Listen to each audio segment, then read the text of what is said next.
Good morning. We welcome you to join us as we start to settle in.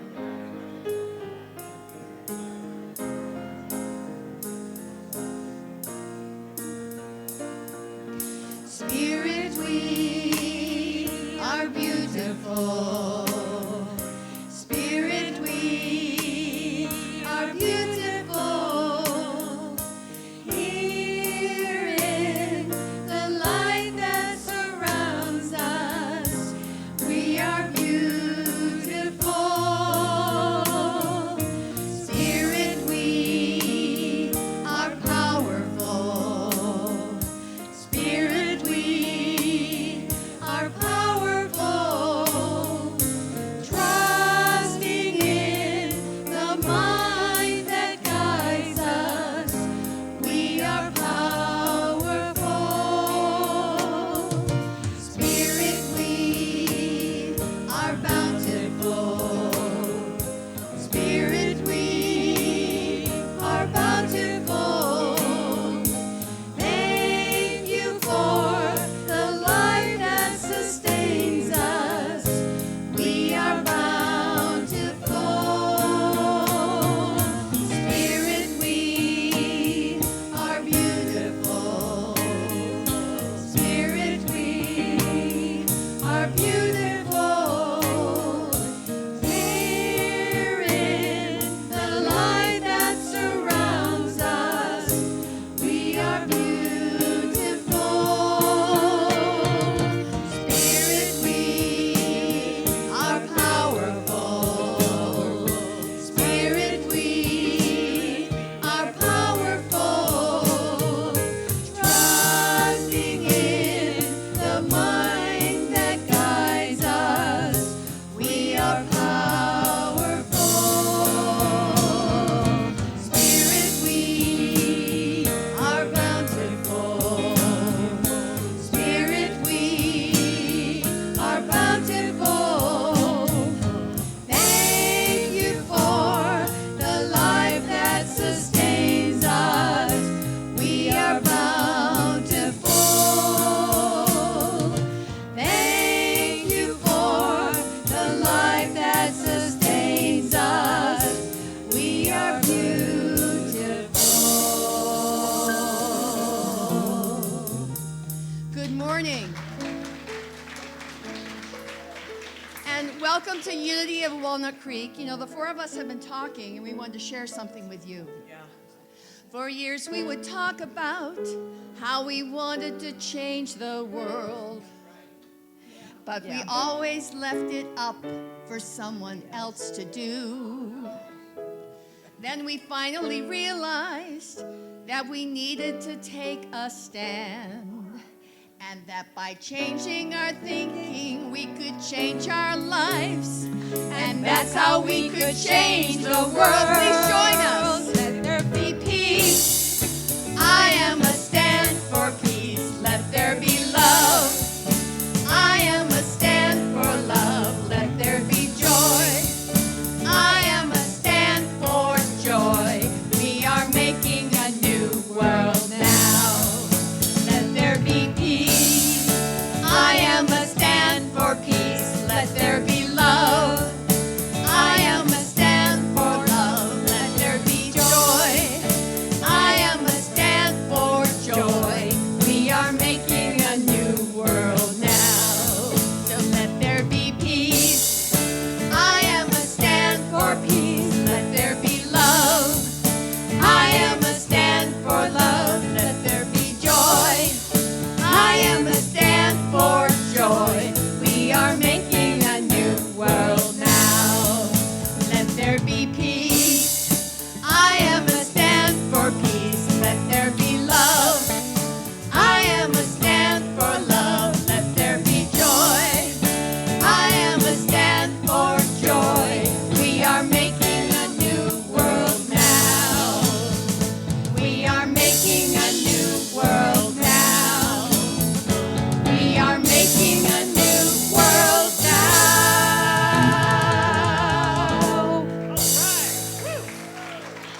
My name is Carl Jansen, and welcome to Unity of Walnut Creek. I want to extend a special welcome to all of you people, whether you're a man or a woman, who have acted in the capacity as a father or a mentor or someone who has helped rise up and bring up children. So thank you this is your day. So celebrate and be thankful that you had the opportunity and proud of yourself for what you've done.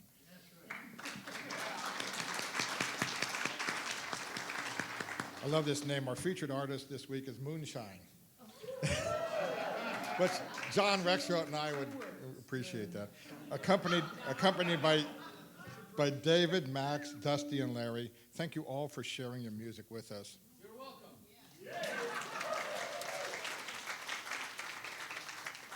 I invite you to turn your cell phones to silence as we enjoy this sacred time together. And please join me by turning to the camera and waving to our friends at home. Your presence adds to our spiritual community, and we appreciate you. Unity is a positive path for spiritual living. At Unity of Walnut Creek, our mission is in loving community. We empower spiritual growth by modeling and teaching universal spiritual principles. I invite you to join me in affirming our statement of faith. Together, there is only one presence and one power in the universe and in my life, the all-loving goodness of God. As we welcome our newcomers, I invite the ushers to come forward. If you are with us for the first time, please raise your hand so an usher may bring you a welcome packet. If you would rather, you may pick up a packet at the welcome table. There is a connection card in your packet. Please take it to our bookstore and receive a special gift. We hope you'll choose to stay after and meet some of us in the patio. Connection cards are available for everyone in the seat pockets in front of you. With this card, you may submit a prayer request, and a prayer chat team will pray with you throughout the week. You may also share feedback or request information. Please place your cards in the basket along with the offering. And now please take a moment to greet the people immediately around you.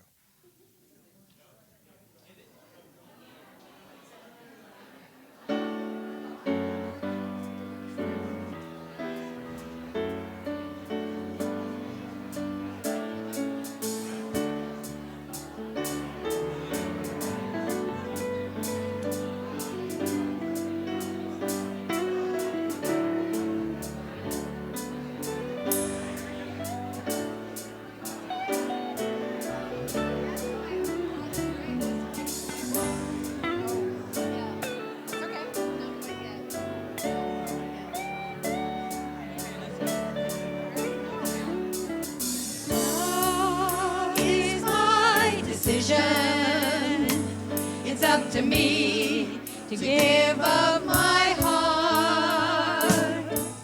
Love is my decision. No one else can tell me to start. And once I decide to change my mind, God will show me how. Love is my decision, right here, right now. Love is my decision. It's up to me to stand on that bridge. Love is my decision. No one else can make me forgive. And once I decide to change my mind, God will show you how. Love is my decision, right here, right now. Love is my decision. It's up to me to dance down that road. Love is my decision. No one else can lighten my load.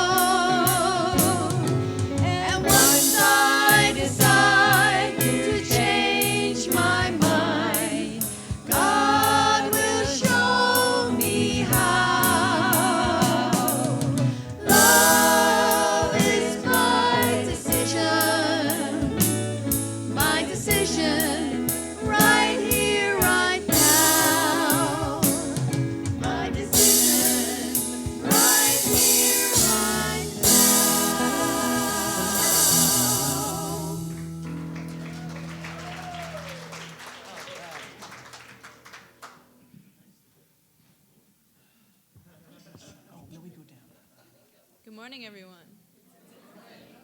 My name is Zoe, and we have several activities happening here at Unity. Join us tonight for an introduction to the Balanced View, a vital education in the nature of the mind.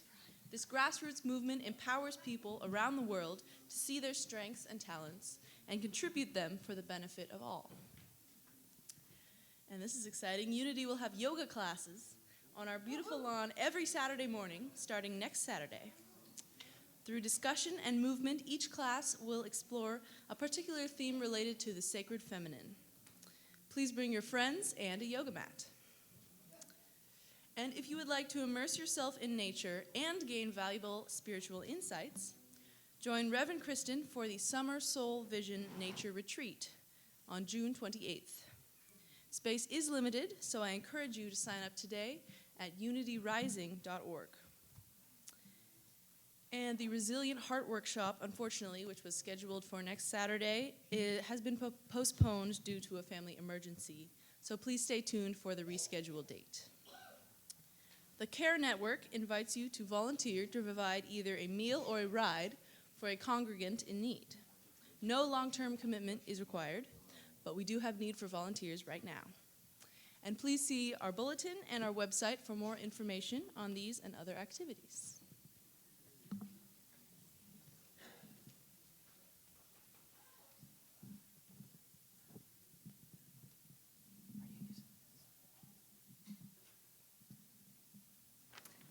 Good morning. Happy Father's Day. So let's bless our fathers, shall we? If you identify yourself as a father, would you male or female? Doesn't matter, however you decide. If you're a father, if you would stand and let us bless you. And so you know the unity blessing that we give to the children each week. Let's give that to our fathers, right from our hearts to theirs. Fathers, we love you, we bless you, we appreciate you, and we behold the divine light shining through you. Bless you. Thank you so much.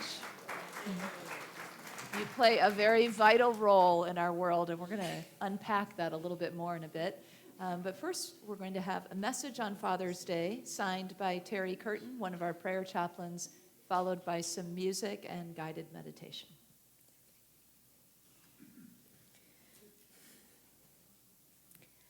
Blessings for fathers. I honor all father figures in my prayers. Today is an opportunity to recognize and honor the fatherly influences in my life. Whether the role is a parent, a mentor, a teacher, or a coach. The encouragement and guidance gave me the gift of believing in myself. My prayers also include fathers and stepfathers who are new to the role, learning the important dedication and patience it takes. I bless the role models who are helping to build life skills and live by example. Whether changing a diaper, telling a story, attending school functions, or teaching how to ride a bike, at the heart of all that matters is love. God's active in their lives. I pray they live in this awareness and enjoy the experience of watching children discover who they are and what they are capable of achieving. I will strengthen you. I will help you. I will uphold you. Isaiah 41:10. And so it is.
The ancient wisdom is calling us today.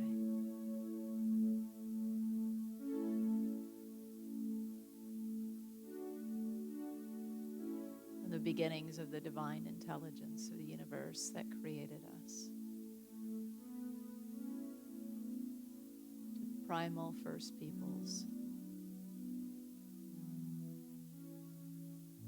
gathered in tribes, in circles of wholeness.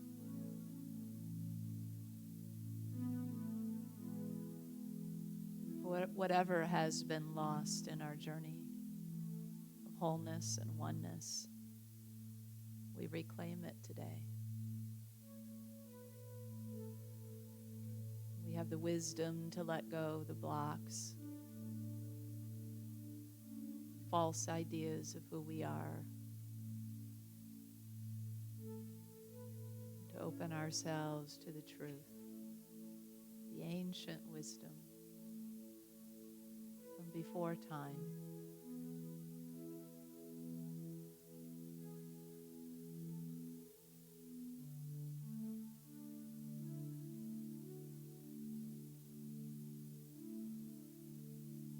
Wisdom was named she in the Bible, and God held space across the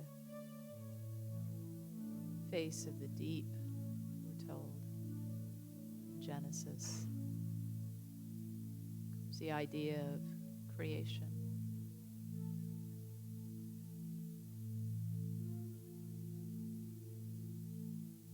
impulse of oneness into two. Form.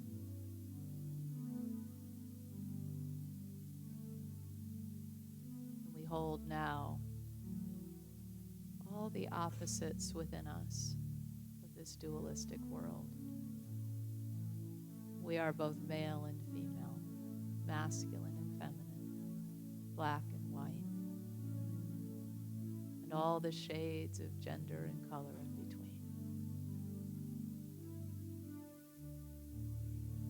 In this moment, in this stillness, we melt back into the oneness, to the wisdom that created us, and rest in the source of our being. We are whole and well. We are healed and healthy. We are one in silence.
So we allow the remembrance of oneness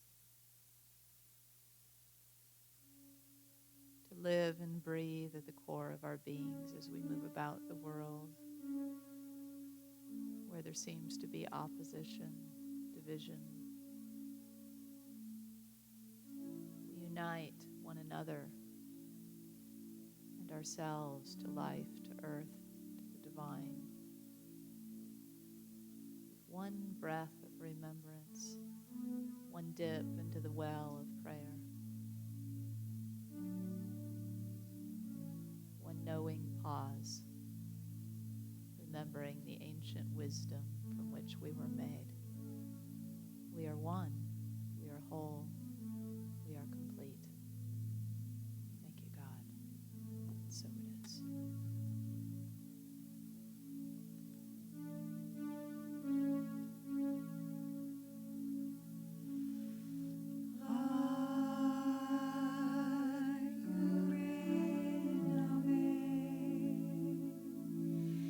To God, who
perfectly executed.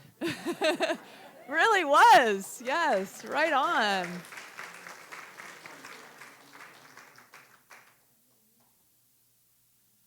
That's it. We come together, we come apart, we come together, we come apart, and love saves the day, right? That's it. That's the message. That's what we're all about. Oh, and I love that you all are called Moonshine, because today is really the day of double entendre and seeing the hidden meanings and the funny, the humor in things and the depth in things.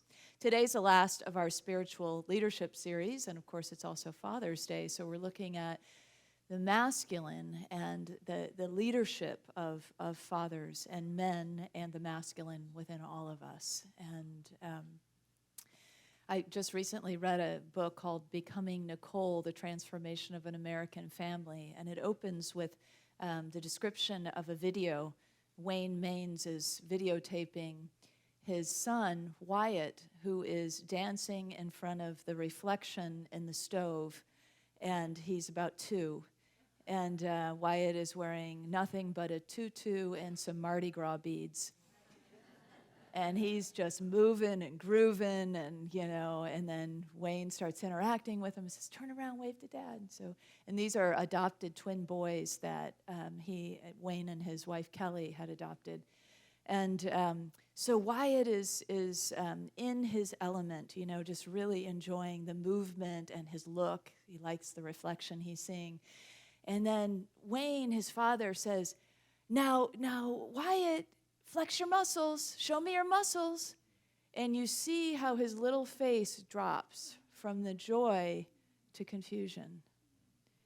And his dad persists, flex your muscle like this, do this, And the boy is now kind of divided between the joy of the dance and the pleasing of the father. And so eventually he kind of does a little, and that's about as much as Dad's going to get, and the disappointed dad turns the video camera off. Yeah. And so the ways in which we have defined what does it mean to be masculine in our world have had tragic consequences. That a man or a boy is taught that he is strong in body, but weak in his emotions. That he is strong in his religiosity, but weak in his spirituality. That in order to be a real man, he has to be strong in his power over others and weak in his ability to share power and share equality with others. That the manlier that a man is, he is stronger in his dominance of nature and weak in his ability to be nature. And he is strong in his ability to hurt and to kill and to harm, but weak in his ability to nurture and to preserve life. This is what we've taught our men and boys conventionally. And it's hurt all of us. And we got a world that's really hurting. And I believe maybe this is the place in which we can look for our answers. Because you know what they say, what is in the way becomes the way. And as spiritual beings, we have to look at what is in the way in order to walk the way of truth and wholeness and possibility and healing and oneness that we know in our hearts to be true. We've upheld these false ideas of masculinity, not just at the expense of boys and men, but of girls and women and all the gender expressions on the planet. We've done it at the expense of our own planet. We've done it at the expense of our Mother Earth, of our home. And it's because we've defined masculinity as something that is inherently rejecting the feminine. So everything is described in a way in which it pushes away what is feminine, when exactly what we need is more the sculptural depiction that I've seen before of St. Francis holding his arms around St. Clare, who he saw as his equal. St. Clare, who was ahead of her own the Poor Clares, her own nunnery, I guess you could say, convent, and Saint Francis, of course, the founder of the Franciscan order. But he saw St. Clare as his equal, as his friend. And he held that space like a shelter of the sacred masculine around the divine feminine. That's exactly the image. That's exactly the image that I see when I see a new world being born.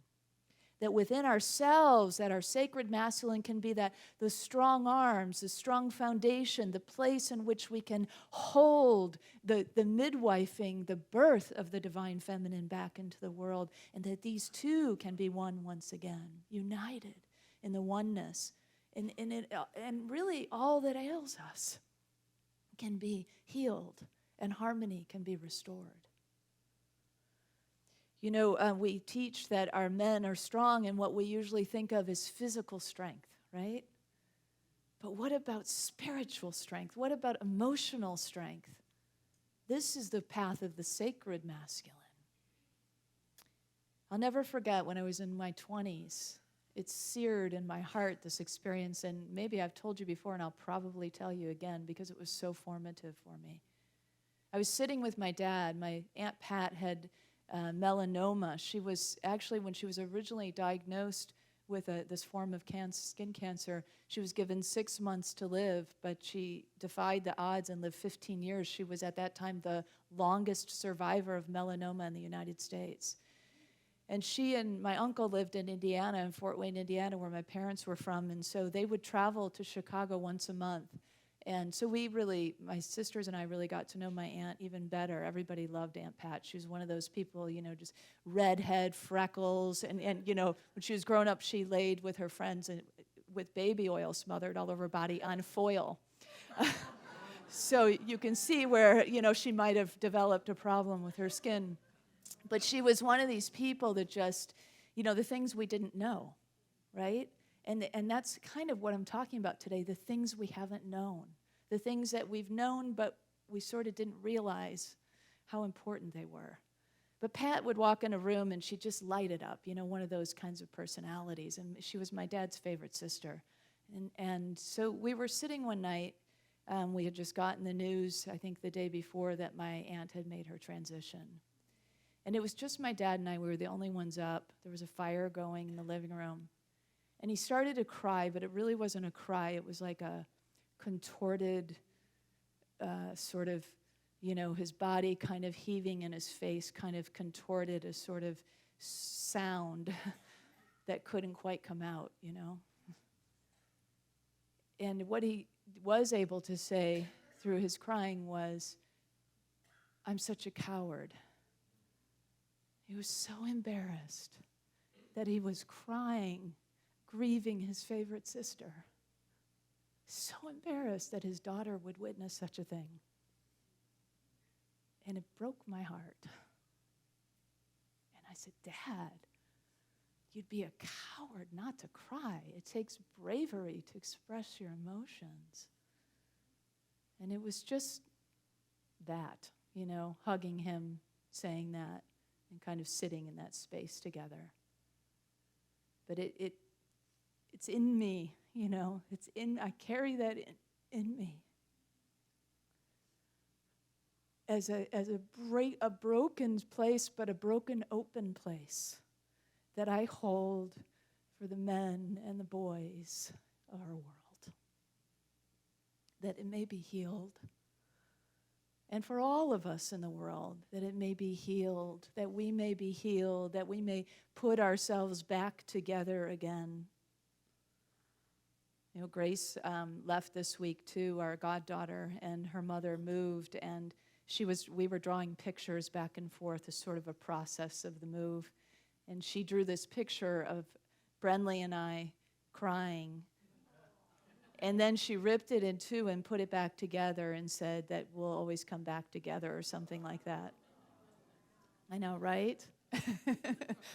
The brilliance of children, And that's the path. That's the path right there.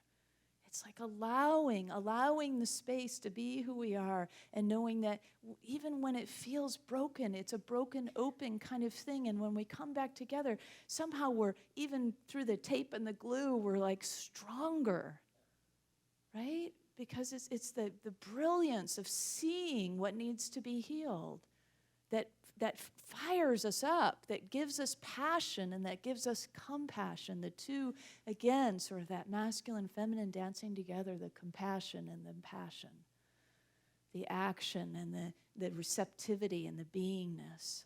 All of these traits that are part of one whole. So when a man is freed, or when a person is freed from this prison of false teachings of what is masculine, and you know we all have masculine and feminine energies within us that we're always working with.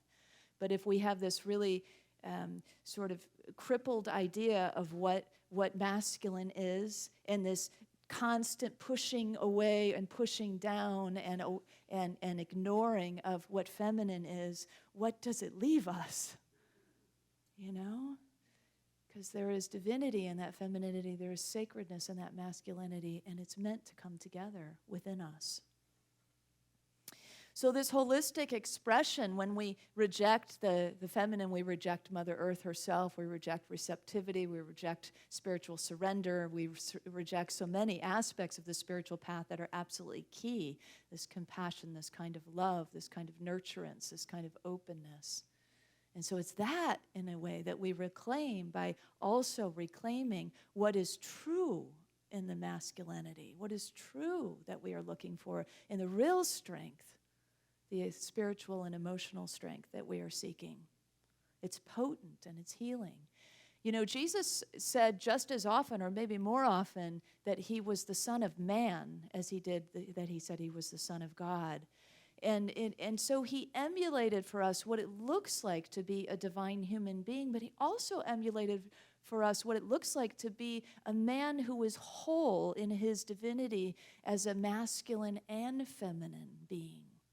He even referred to himself as a mother many times. He talked about himself as the mother hen who under his wings would gather up all of Jerusalem in his compassion.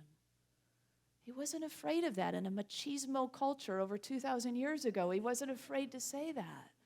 And he wasn't afraid. And I mean, I'm sure he was afraid, but he pushed through it. And he was strong, and he was a fierce activist for all beings, you know? He was about inclusivity. He was somebody who invited into his circle the outcasts, the social outcasts of the day. He invited the Samaritans and the tax collectors and the prostitutes to hang out with him, right?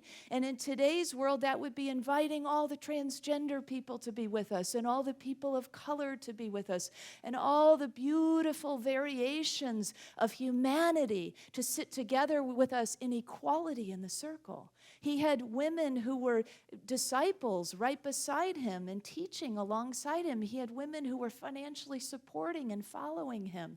He didn't seem to see the inequalities. He saw what the world did, but he saw through it, as he said, I am in the world, but not of it. And so he offered us this appearance of what it looks like to be the sacred masculine who is not at all rejecting in any way the divine feminine within him, but expressing both in beautiful balance.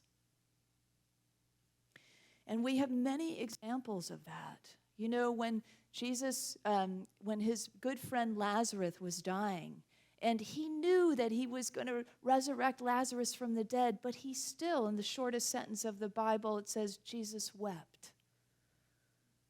And he wept because he loved his friend, and he wept because of the compassion he felt for all the people around him that were grieving, even though he knew, and in a way it's a metaphor to me, of the raising up of the wholeness of the human divine being, the bringing forth of the sacred masculine, that Lazarus died and he was in that cave, and there was Jesus calling him forth.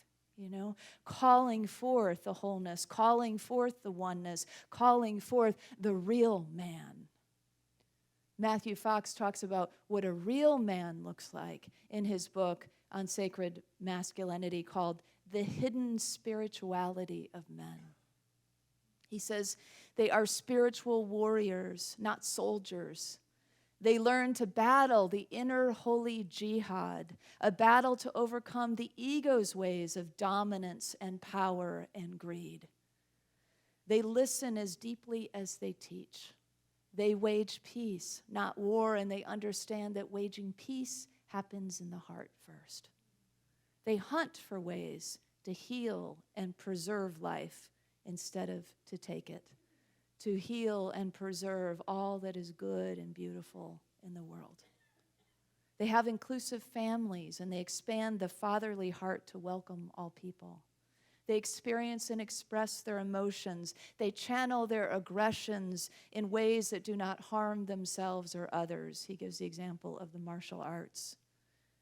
They respect women and partner and serve beside them as equals. And I've actually changed some of these words myself, so I should say it's adapted from Matthew Fox.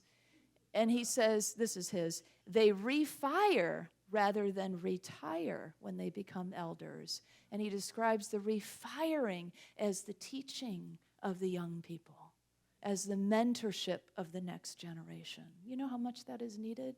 You know how many boys need their attention drawn away from violent video games and constant accessibility to porn that is teaching them about sexuality? You know how many boys need a mentor? A lot. With 7 billion people, half of them. We've got work to do, right? Yeah. So that's one of the great ways that we can offer ourselves to the world, to stand up, to be a voice for regulation in these industries that hurt us, but also to be a mentor, to be an example, to be that whole man or that whole woman in our processes of sharing with the next generation and offering what we can about what we've learned about the spiritual path. We need spiritual men like the ones in this room. Amen? And more of you. To spread the message, to be the message, to emulate that message, and for women not to succumb to the conventional wisdom that is not wisdom at all, and to instead reach for the spiritual, the knowing, and be strong in standing in that truth, integrity of that truth, that spiritual leadership, that spiritual citizenship, that's being who we've been called to be. So my father had a massive heart attack when he was 43, and he survived it. His doctor suggested that he stop eating beef and change some of his ways. But we all know that real men eat beef, right? That's what the cattle industry has sold us. And to the detriment of their hearts and to the detriment of our planet, that continues to be a sort of idea that if you're going to be a real man, then you're a man who eats beef. I'm not trying to make a big thing about how you should eat, so let's not go off on a tangent here. But I'm just talking about how we're taught, how the ads, have shaped these ideas of what it means to be masculine, and how off base it can be, and how harmful they can be. So my dad changed his diet at 43, and he started losing weight and exercising, and he was much healthier. But this emotional prism that he lived in, this idea of that, to be a courageous man meant he could never show emotion. I think in a way maybe it killed him, honestly. Because I saw my dad's feminine side. He raised roses, and he had roses in his garden, and he took real pride in that. And I saw how he was he was affectionate, and he was loving, and he was kind, and he was a good listener. He paid attention to, sometimes a good listener. He paid, gotta be honest, sometimes he was horrible, but he did in the way that, he paid attention to my friends. He knew their names and where they were going to college. I was so impressed that he remembered that. A year or two later, they'd come over and he'd ask them specific questions that showed he took an interest in them. And that made a difference for them and for me.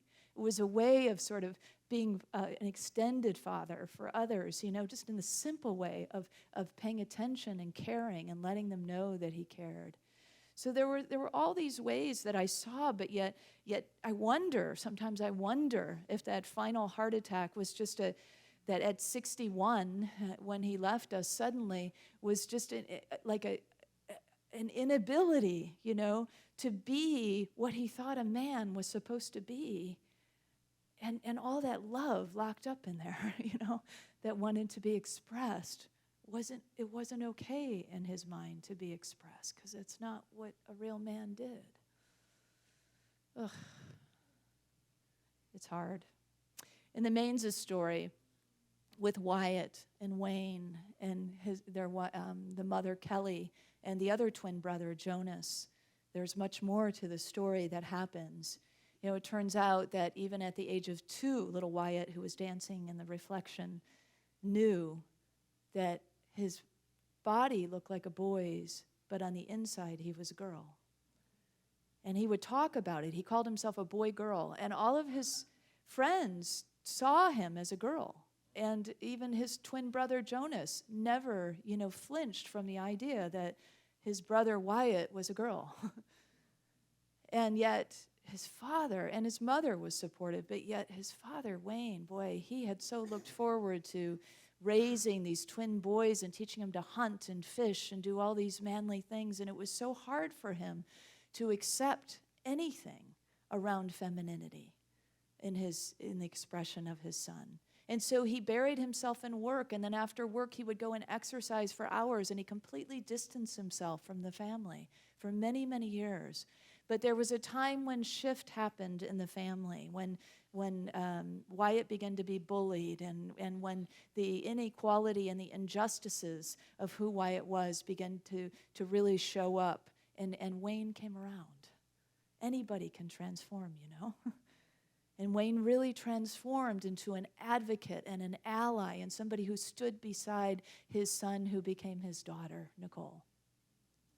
And when she changed her name and really stepped into the truth of who she was, he couldn't help but accept and love and come to appreciate the fact that he had this amazing daughter.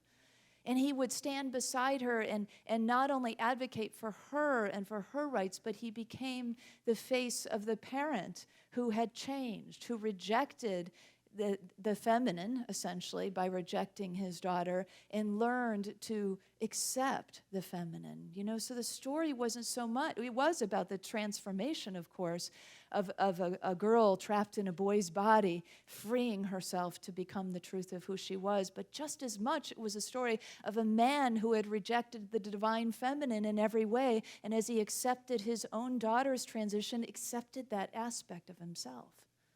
I don't know if he would say all that, but I can see it in the story where he stood side by side and he told the story of what it was like to be Wyatt's father, and now Nicole's father.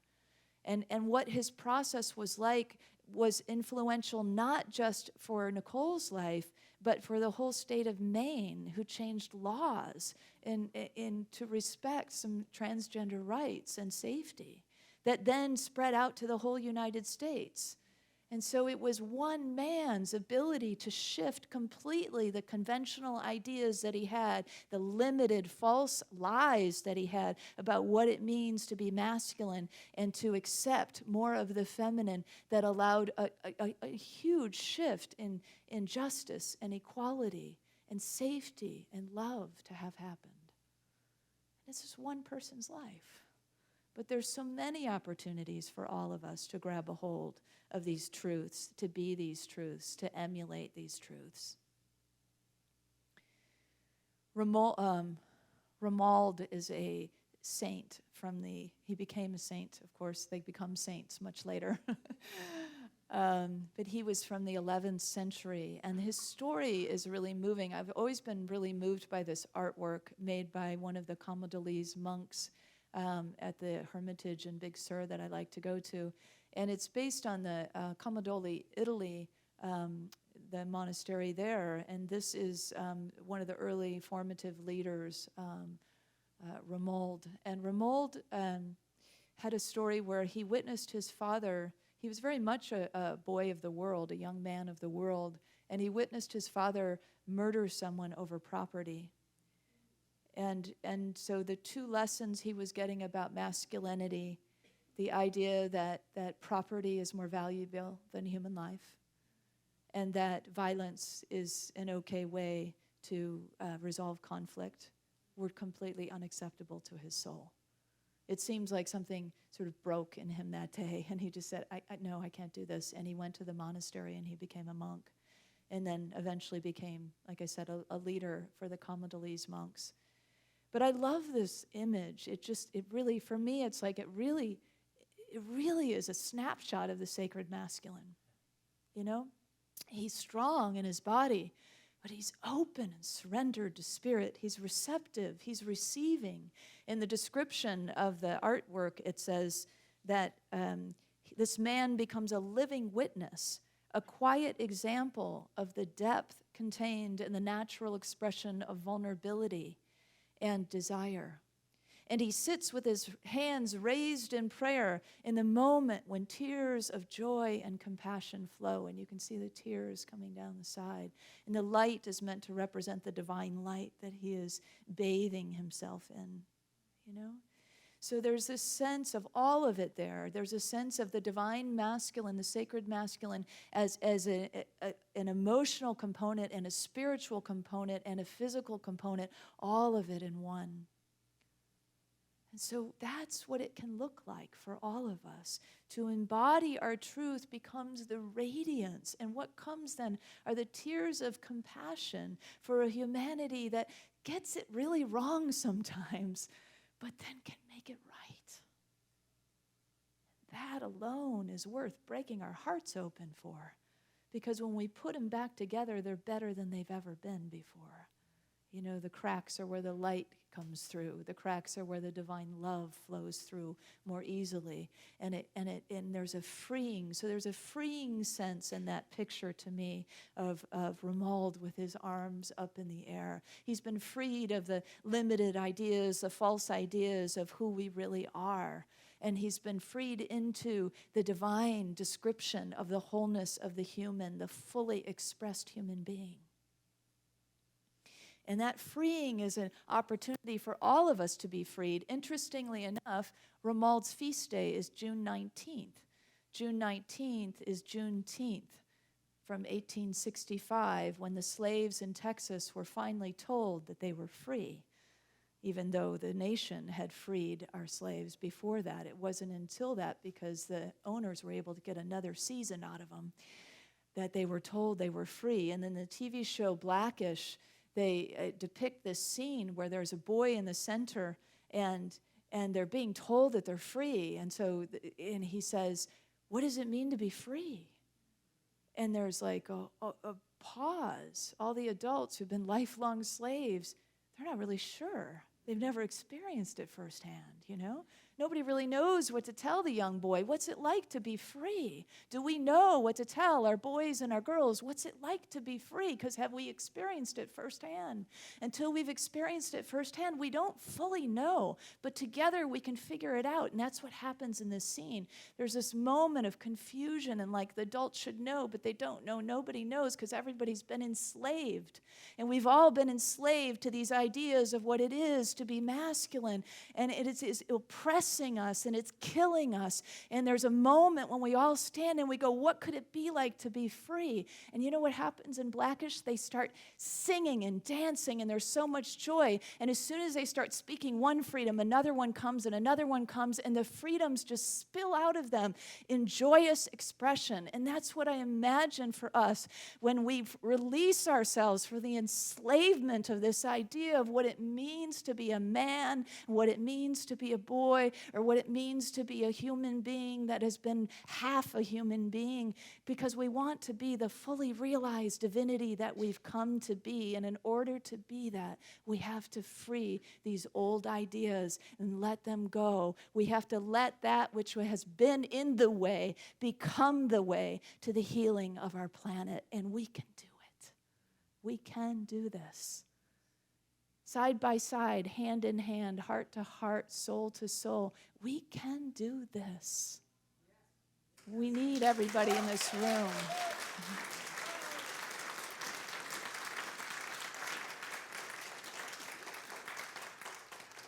The time has come, yes? I want to invite our singers back up to do a little reprise to get us going, to really own this, to really own what we are about to do together, because it's big, it's really big, it's really important, this healing of our planet. That's what we're up to.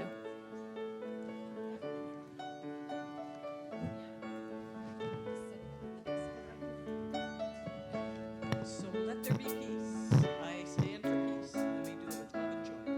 Let there be peace. I am a stand for peace. Let there be love. I am a stand for love. Let there be joy. I am a stand for joy. We are making a new world now. Let there be peace. I am a stand for peace. Let there be love. I am a stand for love. Let there be joy. I am a stand for joy. We are making a whole world now. Let there be peace. I am a stand for love. Let there be love. I am a stand for joy. Let there be joy. I am a stand for joy. We are making a new world now. Let's dip it. We are making a new world now. Woo!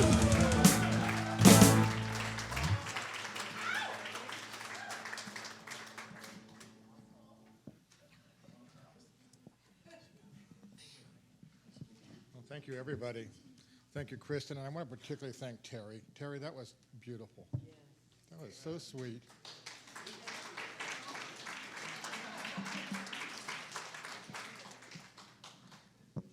Our prayer chaplains, one of which is Terry Curtin, are available for this after the service to provide personal prayer support. If you're a prayer chaplain serving today, please stand. As you can see, our prayer chaplains have their lavender stoles on. And whether you have a joy or a concern in your heart today, praying with our prayer chaplains is a powerful opportunity to have your intentions lifted up in consciousness. Now let's open our heart to the practice of giving. I invite you to prepare your gifts as we align with the universal law of circulation. As we give, we shall receive. Because in truth, there is no lack or limitation, and abundance is our true nature. For your convenience, there are a variety of ways to give financially to this community. For electronic giving, you can download an app on your smartphone called Give, G-Y-V-E. Give is, well, I just spelled it. Or take an envelope from the clipboard on the back of the chair in front of you. Those of you at home can click on the Give Here or Donate button on the Watch Live page. And now I invite you to take your tithe or offering in your hand and repeat our affirmation with me. Together, divine love, one with me, blesses and multiplies all that I am, all that I have, all that I give, and all that I receive. I am joy-filled and grateful. Thank you.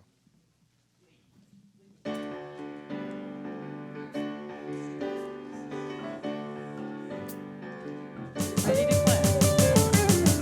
If you wake up and don't want to smile, If it takes just a little while, open your eyes and look at the day. you'll see things in a different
That's the new world joy, isn't it? We give thanks for the abundance of joy in this room, for the possibilities and the potential that we hold in our hearts, for these gifts that continue to fuel our message out into the world, to be that message. Thank you, God, for the service that we have signed up for, to be these whole beings, to bring forth healing to all. And let's bless this together. We give thanks for the ever-increasing, unceasing flow of absolute good in our lives now. So it is.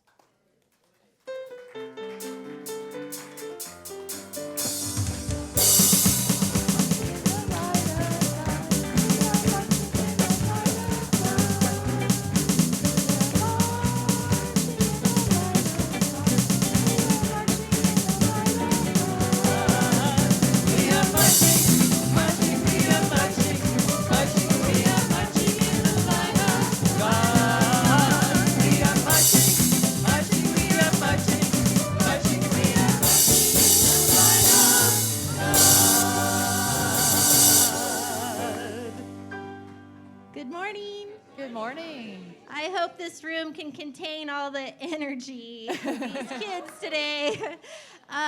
We're wrapping up our spiritual leadership series, and we are talking about our spiritual leader for this week are ourselves. And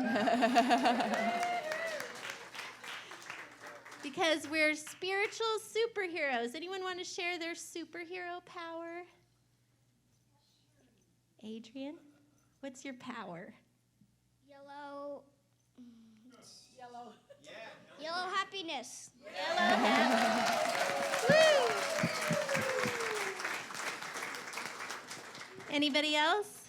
What do you share, Emmy? Love duckiness. Love duckiness. What about you, Abby? She doesn't want to say, but Abby shares peace everywhere that she goes. So we are spiritual superheroes, and we're spreading peace and love and yellow happiness all over the world.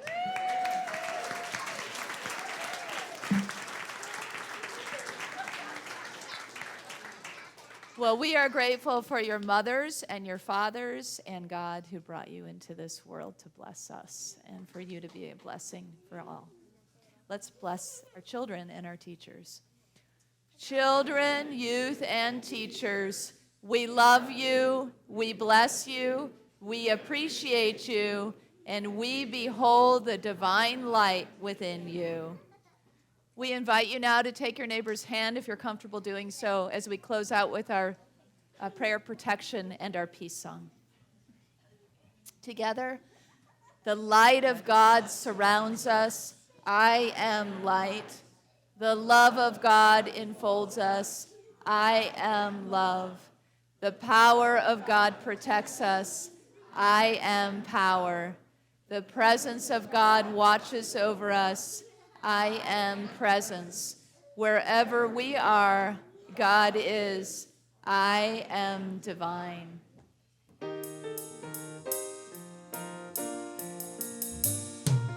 Let there be peace on earth, and let it begin with me.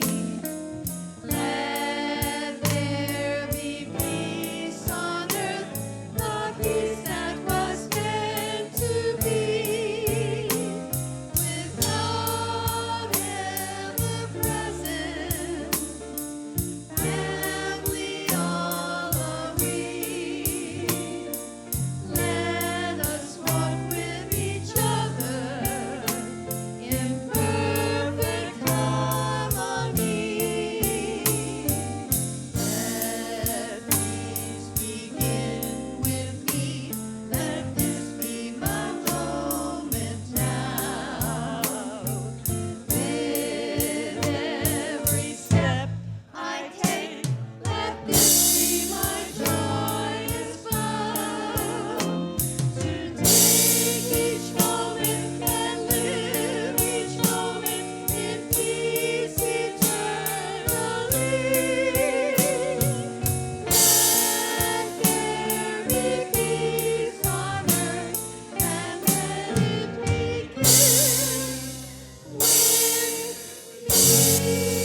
felt that. Did you feel that? You are the light and the love and the peace on earth right now. So let your light shine and have fun. Woo! Good job.